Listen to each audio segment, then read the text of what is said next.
Hello बच्चों, study centre में आप लोगों का स्वागत है। आज हम सॉल्व करेंगे प्री बोर्ड का बेसिक क्वेश्चन। पहले इसका दो पार्ट होगा बच्चों। पहले एमसीक्यू सॉल्व करूंगा, दूसरे पार्ट में फुल सॉल्यूशन होगा इसका। और आप लोगों को अच्छा लगे तो प्लीज़ इसको सब्सक्राइब जरूर कीजिएगा। आपका कोई पैसा खर्च नहीं होता है, इसमें सिर्फ डेटा खर्च होता है थोड़ी सी। तो प्लीज़ हमारे चैनल को सब्सक्राइब जरूर कीजिएगा। ओके बच्चों, हम पहला क्वेश्चन देखते हैं, हिंदी मीडियम इंग्लिश में दोनों के लिए। ये क्वेश्चन है प्रोबेबिलिटी से। ठीक है, एक बैग में हमारे पास 5 लाल बॉल है और 3 हरे बॉल है, ग्रीन बॉल है। ठीक है, तो प्रोबेबिलिटी क्या होगा ये पूछ रहा है। Question number first. Okay, probability जानते हो बच्चों, ये फॉर्मूला होता है number of outcome total number of favourable outcome. तो टोटल बॉल कितने हैं हमारे पास? 5 रेड है, 3 ग्रीन है, तो टोटल बॉल कितना हो गया? 8। और हमसे पूछ क्या रहा है रेड का, तो रेड कितने हैं? 5। तो प्रोबेबिलिटी होगा 5/8। ऑप्शन में है ये, तो इसका आंसर हो गया बी पहले का। ओके, क्वेश्चन नंबर 2 कह रहा है, इसमें प्राइम फैक्टराइजेशन हमसे पूछ रहा है नंबर ऑफ 96 और कह रहा है कि एक्सपोनेंट इसका 2 होना चाहिए। ओके, तो 96 का अगर हम फैक्टर करें तो क्या होगा? 48। 96 का 48 होगा। देन 2 से करेंगे 24, फिर 24, फिर 2 से करेंगे तो 12, फिर 2 से करेंगे तो 6, फिर 2 से करेंगे तो 3 एंड फिर 3 से करेंगे तो 1। तो क्या आ गया? 2 की पावर 5 एंड 3 की पावर 1। 2 का पूछ रहा है तो 2 का एक्सपोनेंट क्या है? 5 है। तो आंसर क्या हो जाएगा बच्चों इसका? इसका आंसर हो जाएगा डी, दूसरे का। ओके, दूसरे का आंसर डी हो जाएगा। तीसरे का, इसमें कह रहा है कि डिस्क्रिमिनेंट पूछ रहा है हमसे कि इसका डिस्क्रिमिनेंट क्या होता है। ओके, क्वेश्चन नंबर तीसरा हिंदी में ना आप भी देख लो कि इसमें पूछ रहा है कि द्विघात समीकरण क्या होगा। ओके, हिंदी में द्विघात समीकरण। तो डी का फॉर्मूला क्या होता है बच्चों? बी² - 4ac होता है। ओके, बी हमारा क्या दे रखा है इस क्वेश्चन में? बी हमारा -4 है और ए हमारा 1 है और सी हमारा 3 है। तो पुट कर ले वैल्यू। तो 4 का स्क्वायर क्या होता है? 16 - 4 एंड 1 इंटू सी की वैल्यू क्या है? 3। तो 16 - 12 आंसर क्या आ गया? 4। तो 4 है ऑप्शन में। तो इसका आंसर हो जाएगा बच्चों बी, तीसरे का। तीसरे का आंसर बी। चौथे का कह रहा है how many tangent can pass in a circle. एक सर्कल से कितना टेंजेंट पास कर सकता है। ओके, देखो बच्चों, ये सर्कल है हमारा, तो टेंजेंट ये होता है, ये होता है। टेंजेंट ऐसे भी हो सकता है, टेंजेंट ऐसे भी हो सकता है, टेंजेंट ऐसे भी हो सकता है, टेंजेंट ऐसे भी हो सकता है। तो एक सर्कल से इनफिनाइट टेंजेंट पास कर सकता है। ओके, अगर यहाँ पे हमें कंडीशन दे देगा कि विदाउट इंटरसेक्शन, बिना काटे कितने टेंजेंट हो सकता है, तो 2 ही टेंजेंट हो सकता है बच्चों। ठीक है, आप लोग बोर्ड के हिसाब से भी देख लो।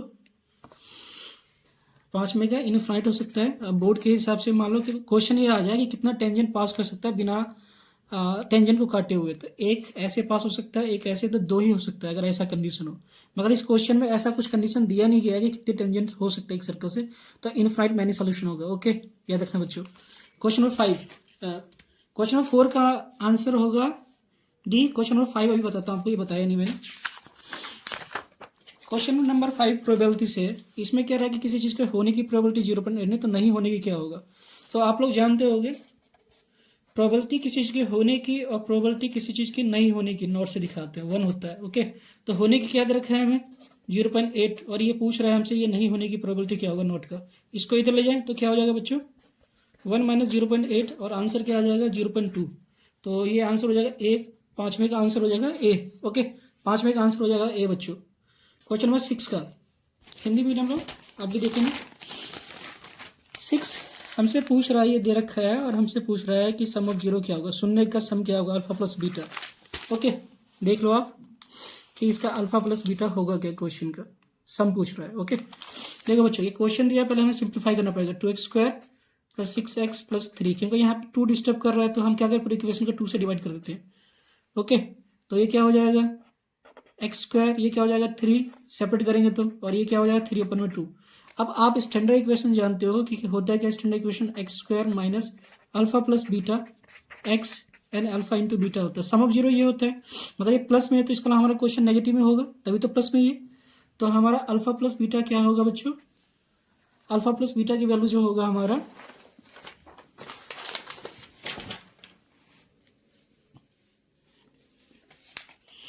Question number 6, alpha plus beta की वैल्यू होगा -3। ओके, तो ऑप्शन में है -3, तो इसका आंसर हो जाएगा सी, छठे का। क्वेश्चन नंबर 7 देखते हैं। क्वेश्चन नंबर 7 कह रहा है कि इक्वेशन के कितने रूट्स होंगे, आप लोग देख लो। सॉरी, क्वेश्चन नंबर 7 इसमें कह रहा है कि एरिया ऑफ सेक्टर अगर एंगल थीटा है तो क्या होगा। ओके, तो आप जानते हो फॉर्मूला सिंपल होता है, थीटा अपन में 360 डिग्री इंटू πr², ये होता है। ओके, तो ये ऑप्शन में है, तो ये डी हो गया आंसर इसका। तो क्वेश्चन नंबर 7 का आंसर हो जाएगा बच्चों डी। ओके, क्वेश्चन नंबर 8 देखते हैं। क्वेश्चन नंबर 8 कह रहा है कि which of the following equation has the two roots, इसमें से किसका दो रूट्स होगा। ओके, तो दो रूट्स जानते हो, आपको मैं पहले बेसिक बता देता हूँ जो आपके बोर्ड में भी काम आ जाए। निम्न में से किस समीकरण का एक मूल दो होगा, मतलब दो रूट्स होगा। देखो बच्चों, आप लोगों ने डिस्क्रिमिनेंट पढ़ा होगा कि डी की वैल्यू क्या होता है, बी स्क्वायर माइनस 4ac होता है। अगर डी की वैल्यू ग्रेटर देन 0 होगा तो उसका रूट्स क्या होगा, दो अलग रूट्स होगा। ठीक है, तो यही पूछ रहे हैं टू रूट्स किस में होगा। तो हम देखते हैं कि ऐसा कंडीशन किस में हो रहा है, बस हमें फॉलो करना है। हम लेते हैं ये डी को लेते हैं, क्योंकि बाकी में पॉसिबल तो नहीं हो रहा है, इसमें तो आंसर होगा ही नहीं, माइनस चला जाएगा, तो ये सॉल्व नहीं हो सकता। और ये क्या होगा, दो इक्वल रूट्स होगा, तो ये भी नहीं हो सकता। ओके, तो ये हम इसी को चेक करते हैं, डी को। बी क्या होता है, डी का फॉर्मूला बी स्क्वायर, बी की वैल्यू क्या है 6 है, तो 6 का स्क्वायर माइनस 4ac, ए क्या है 3 और सी क्या है हमारा 2, तो 36 माइनस ये हो जाएगा 12, 12 और 2 24, तो 36 में से 12 घटाएंगे, 12 घटाएंगे 24 बचे 36, 12 आ जाएगा। और हम जानते हैं कि D is greater than 0। Okay, तो इसी केस में हमारा रूट्स जो होगा दो डिफरेंट रूट्स होगा, तो आंसर क्या हो जाएगा डी। ओके, इसका आंसर क्या होगा डी, 8वें का आंसर हो जाएगा डी हो जाएगा। क्वेश्चन नंबर 9 देखते हैं। क्वेश्चन नंबर 9 क्या कह रहा है कि सॉल्यूशन ऑफ लीनियर इक्वेशन, इसके सॉल्यूशन क्या होंगे ये पूछ रहा है। ठीक है, हमें दो इक्वेशन दे रखा है, देख लो बच्चों आप लोग ध्यान से। क्वेश्चन 9 सॉल्यूशन बोल रहा है, एक इक्वेशन हमें दे रखा है x plus Y equal to 1 और दूसरा दे रखा है x minus Y equal to 5। दोनों को ऐड कर देते हैं हम। ठीक है, दोनों को ऐड कर देते हैं, ये और ये कट जाएगा, क्या हो गया 2x इक्वल टू 6 और x की वैल्यू क्या आ गया 3। ओके, अब इस वैल्यू को पुट कर दे किसी भी इक्वेशन में, तो x की वैल्यू 3 आया plus y equal to 1 and y की वैल्यू क्या आ जाएगा -2। तो 3 - 2 जिसका आंसर होगा वही हमारा सॉल्यूशन होगा। तो देखें 3 - 2 किस में, 3 - 2 बी, तो 9वें का आंसर क्या हो जाएगा बच्चों बी। क्वेश्चन नंबर 10 देखते हैं।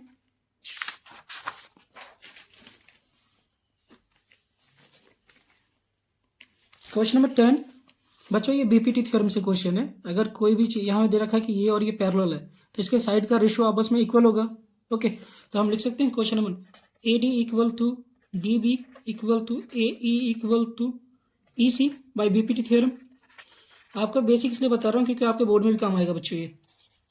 ओके, तो 1.5 अपॉन में 3 इक्वल टू, इसको x मान लेते जो हमें नहीं पता, एंड 2, इसका डेसिमल खत्म नीचे 10 आ जाएगा, ये कट जाएगा बच्चों 2, तो क्या आ जाएगा 1 अपॉन में 2 इक्वल टू x अपॉन में 2, ये 2 से 2 कट जाएगा, तो x की वैल्यू क्या आ जाएगा बच्चों 1 सेंटीमीटर। ओके, तो ये ऑप्शन है डी हो गया, 10वें का आंसर डी बच्चों। 11वां, आपको डायरेक्ट आंसर नहीं बता रहा हूँ, आप बोर्ड में भी सॉल्व कर सको, इसलिए पूरा सॉल्यूशन बता रहा हूँ मैं इसको। कह रहा है वर्ग अंतराल 2540 का क्या होगा, तो आप दोनों को ऐड कर दो, तो इससे आपका क्लास इंटरवल निकल जाएगा। क्लास इंटरवल 25 प्लस 40 अपॉन में 2। ओके, तो 65 आएगा अपॉन में 2, इसको डिवाइड कर दो, क्या आ जाएगा 32.5, तो इसका आंसर क्या आ जाएगा डी। ओके, 11वें का। क्वेश्चन नंबर 12, इसमें क्या रहा है कि क्वेश्चन नंबर में कि quadratic polynomial whose sum is 0। एक इक्वेशन बनाना है हमें क्वाड्रेटिक पॉलिनोमियल का, जिसका सम क्या दे रखा है हमें, जीरोस का 4 दे रखा है एंड प्रोडक्ट हमें दे रखा है 1। तो अल्फा प्लस बीटा हमें क्या दे रखा है 4 एंड प्रोडक्ट दे रखा है अल्फा इंटू बीटा हमें दे रखा है 1। अब आप बेसिक स्टैंडर्ड इक्वेशन जानते हो, उसका क्या होता है x square minus alpha plus beta x and alpha into beta. Okay, अब वैल्यू हमें पुट कर देना है बस, तो ये क्या हो जाएगा एक्स स्क्वायर माइनस ये वैल्यू कर दो 4 है, तो 4x प्लस 1, ये आ गया हमारा सॉल्यूशन। ऑप्शन में है ऐसा कुछ, तो इसका आंसर हो जाएगा बच्चों डी। सॉरी डी नहीं होगा, आंसर हो जाएगा इसका बी। ओके, ये हो जाएगा बी आंसर। ओके बच्चों, हिंदी मीडियम आप लोग भी देख लो, इसका आंसर हो जाएगा बी। अब इसमें क्या रहा है कि साइन ए हमें दे रखा है 5/13 और कॉस ए पूछ रहा है क्या होगा। देखो बच्चों, आपको मैं सॉल्यूशन बताऊंगा बेसिक से, जो आपको बोर्ड में हेल्प करे। ठीक है, हम आंसर डायरेक्ट नहीं बता रहे हैं आपको। हमें दे रखा है क्वेश्चन नंबर 13, साइन ए की वैल्यू दे रखा है 5/13। आप एक ट्रायंगल बना लो सबसे पहले सॉल्व करने के लिए। साइन थीटा क्या होता है, अपोजिट साइड बाय हाइपोटेनस, तो अपोजिट साइड क्या है, ये एंगल ए है, तो ये 5 हो जाएगा, ये 13 हाइपोटेनस हो जाएगा। ओके, और ये ए, इसका नाम दे दूं मैं पी क्यू आर। ओके, अब देखो बच्चों, हमें पूछ क्या रहा है, पाइथागोरस थ्योरम यूज करके पहले हम क्यू आर निकाल देते हैं, तो ये क्या हो जाएगा 13 का स्क्वायर माइनस 5 का स्क्वायर। 13 का स्क्वायर कितना होता है टेक्निकल प्रॉब्लम के कारण वीडियो कट हो गया था, देखते हैं आगे। 169 माइनस 25 और 169 क्या हो जाएगा, ये आ जाएगा 144 और इसको सॉल्व करें तो 12 आ जाएगा। ओके, तो ये 12 आ गया। कॉस ए क्या होता है बच्चों, ये होता है एडिशन साइड बाय हाइपोटेन्यूज, क्यों आर अपॉन में पी आर। तो ये कितना हो जाएगा हमारा 12 अपॉन में 13, आंसर ये ऑप्शन में है, देखते हैं 12 अपॉन 13, तो 13 का आंसर हो जाएगा ए। क्वेश्चन नंबर 14 कह रहा है कि सरफेस एरिया एंड वॉल्यूम जो है न्यूमेरिकली इक्वल है, तो इसका डायमीटर क्या होगा ये पूछ रहा है। एक स्फेयर है, तो स्फेयर का सरफेस एरिया क्या होता है 4 पाई आर स्क्वायर और वॉल्यूम क्या होता है 4/3 पाई आर क्यूबिक। ये क्यूबिक स्क्वायर से खत्म हो जाएगा बच्चों, ये 4 से 4 खत्म हो जाएगा एंड ये पाई खत्म हो जाएगा। हमारे पास क्या आ गया 1 = 1/3 आर।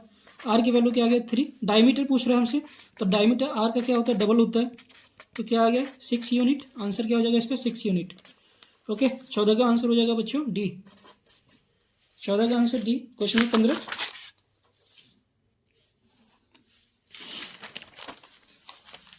देखो बच्चों 15 कह रहा है कि द पेयर ऑफ सॉल्यूशन दे रखा है, हमें पूछ रहा है कौन सा सॉल्यूशन है ये।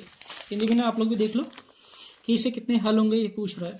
हमें इक्वेशन क्या दे रखा है question number 15 2x + y = 3 and हमें दे रखा है, पहले इसको स्टैंडर्ड में चेंज करें 2x + y - 3 = 0 और दूसरे को 4x + 2y - 6 = 0। ये फर्स्ट हो गया, ये सेकंड हो गया। इसको कंपेयर कर ले अब a1 a2 b1 b2 c1 c2 compare कर लेते क्या आता है 2/4 1/2 -3/6, ये माइनस माइनस कट जाएगा और ये 1/2, ये भी 1/2। तो ये सारे क्या हो गया बच्चों आपस में इक्वल है 1/2 1/2 1/2। तो इस केस में क्या होता है इनफाइनाइट मैनी सोल्यूशन में होता है ये, तो इसका आंसर क्या हो जाएगा इनफाइनाइट मैनी सोल्यूशन। ओके, तो इस 15 का आंसर हो जाएगा infinite many solution. C section आप लोग भी देख लो, असीमित रूप से अनेक हल होंगे इसके, तो 15 का हो जाएगा सी। ओके, क्वेश्चन नंबर 16 देख लो, दूरी पूछ रहा है हमसे और दो हमें बिंदु दे रखा है। देखो ये हमें दे रखा है 7 - 5 और ये हमें दे रखा है 3 - 1। डिस्टेंस फॉर्मूला लगा दो आप, तो ए बी का डिस्टेंस जो होगा 7 - 3 + -1 और माइनस माइनस प्लस हो जाएगा, तो ये क्या हो जाएगा +5 का होल स्क्वायर। इसको सॉल्व करोगे तो क्या आ जाएगा 7 में से 3 गया 4, 4 का स्क्वायर 16 होता है यानी ये 6, सॉरी ये भी 4 आएगा, तो 4 का स्क्वायर कितना था 16। इसको सॉल्व करेंगे क्या होगा √32, तो आंसर हो जाएगा √32। ठीक है, तो 16 का आंसर हो जाएगा बी। ओके, 17 देखते हैं बच्चों क्या होगा। देखो हिंदी में आप लोग देखो त्रिज्या दे रखा है 14 सेंटीमीटर और एंगल दे रखा है इतना। ठीक है, तो इसमें हमें पूछ के रहा है आर्क की लेंथ, तो ये हमारा ऐसा कुछ क्वेश्चन है। थीटा हमें दे रखा है 60 डिग्री और ये दे रखा है 14 सेंटीमीटर। ये पूछ रहा है कि ये इसकी लंबाई क्या होगी, इतना पूछ रहा है हमसे। तो इसका फार्मूला क्या होता है बच्चों, इसका होता है θ/360 डिग्री एंड 2πr, ये फार्मूला होता है। ओके, इसको यूज़ करें। थीटा में 60 दे रखा है 360 × पाई, पाई की वैल्यू क्या होता है 22/7 और आर हमें दे रखा है 14। ये कट जाएगा 2 आएगा और ये कितना आएगा 6। इसको काटें तो कितना आएगा 3, ये कट गया। फाइनल आंसर क्या आया हमारे पास, तो ये आया 44/3 सेंटीमीटर। ऑप्शन में है ऐसा कुछ, तो इसका आंसर होगा बी बच्चों 17 का। ओके, 17 का बी। क्वेश्चन नंबर 18 देखते हैं। 18 हमें क्या कह रहा है कि डिस्टेंस बिटवीन 2 पैरेलल टेंजेंट, ठीक है 12 सेंटीमीटर, तो रेडियस क्या होगा। देखो बच्चों ऐसा कुछ बन रहा है, पैरेलल टेंजेंट होगा एक यहाँ पे और एक यहाँ पे, और इन दोनों के बीच का डिस्टेंस से हमें दे रखा है कितना 12 सेंटीमीटर। इसका हमें डायमीटर दे रखा है, हमसे रेडियस पूछ रहा है, रेडियस क्या होगा। ओके, रेडियस मतलब कि त्रिज्या पूछ रहा है, हिंदी मीडियम आप लोग भी देख लो। तो रेडियस क्या होता है हमेशा डायमीटर का आधा होता है, तो डायमीटर दे रखा है 12, तो 12 का आधा क्या होगा 6 सेंटीमीटर, तो आंसर क्या हो गया 6 सेंटीमीटर। ओके, तो 18 का आंसर क्या होगा बच्चों ए। अब हम देखते हैं क्वेश्चन नंबर 19। देखो ये 4 हमारे पास सिचुएशन होता है, पहले में दोनों सही है तो ये होगा, और इसमें से दोनों सही है मगर एक्सप्रेशन ठीक नहीं है तो ये होगा, और ये जो हमें दे रखा है अभिकथन ठीक है मगर रीजन जो है असत्य है उसके लिए। ठीक है, तो पहले क्वेश्चन देखते हैं बच्चों। देखो पहला question, probability of getting prime number when a dice throw 1/2। देखो सबसे पहले आपको पता होना चाहिए कि एक डाइस फेंकते हैं तो टोटल आउटकम्स क्या होता है। ओके, आउटकम्स एक डाई फेंकोगे तो क्या होगा, डाइस में जाते हैं कि 6 डिजिट होता है, 1 2 3 4 5 6। ओके, प्राइम नंबर इसमें क्या है, एक ये प्राइम नंबर है, एक ये प्राइम नंबर है, एक ये प्राइम नंबर है जो अपने आप से डिविजल होता है, और टोटल नंबर कितना है 6। तो प्रोबेबिलिटी क्या होगा 3/6। देखते हैं आंसर सही है नहीं है। तो असर्शन तो बिल्कुल सही है, यानी ये कह रहा है कि प्राइम नंबर क्या होगा 2 3 5 होगा, ये भी ठीक है, तो दोनों ही सही है। तो पहले का आंसर क्या होगा बच्चों, हिंदी मीडियम, पहले का आंसर क्या होगा ए होगा जब दोनों ठीक है। तो 19 का आंसर क्या हो जाएगा ए। ओके, क्वेश्चन नंबर 20 का देखते हैं। 20 में क्या कह रहा है हमें कि ये हमें दे रखा है सिचुएशन और ये रीजन दे रखा है, तो क्या ये सही है, इनका सॉल्यूशन जो होगा 0 होगा, चेक करते हैं। तो देखो बच्चों 7 साइन स्क्वायर थीटा, थीटा लिखता हूँ मैं, ठीक है, बात एक ही होता है, 7 cos square theta minus 7 common ले लो इसमें, तो sign square theta and plus cos square theta and -7। और ये रीजन में दे रखा है कि इसकी वैल्यू, देखो रीजन में गलत दे रखा है बच्चों, क्योंकि cos square theta plus sign square theta बना होता है, ये माइनस दे रखा है, तो रीजन तो बिल्कुल गलत है और ये तो बिल्कुल सही ऊपर वाला। इसका सॉल्यूशन 7, इसकी वैल्यू क्या होगा 1 होगा, 7 - 7 क्या होगा 0 होगा। तो ऊपर वाला बात बिल्कुल ठीक दे रखा है बच्चों। ओके, मगर नीचे की बात करें तो नीचे गलत है, क्योंकि रीजन क्या होना चाहिए, ये होना चाहिए ना, sine square theta plus cos square theta equal to 1 होता है, हम जानते हैं, मगर यहाँ पे नेगेटिव साइन है बच्चों, तो ये क्या होगा गलत है। ओके, तो हमारा क्या असर्शन सही है मगर रीजन क्या है गलत है। तो इसका आंसर क्या होगा बच्चों, रीजन इज फॉल्स, सी होगा बच्चों, अधिकतम सही है मगर कारण असत्य है, सी। ओके, तो 20 का आंसर होगा सी। बच्चों इसका जो नेक्स्ट पार्ट है आपको फुल सॉल्यूशन दूंगा और वो आज ही अपलोड हो जाएगा। ओके, धन्यवाद बच्चों हमारा वीडियो देखने के लिए।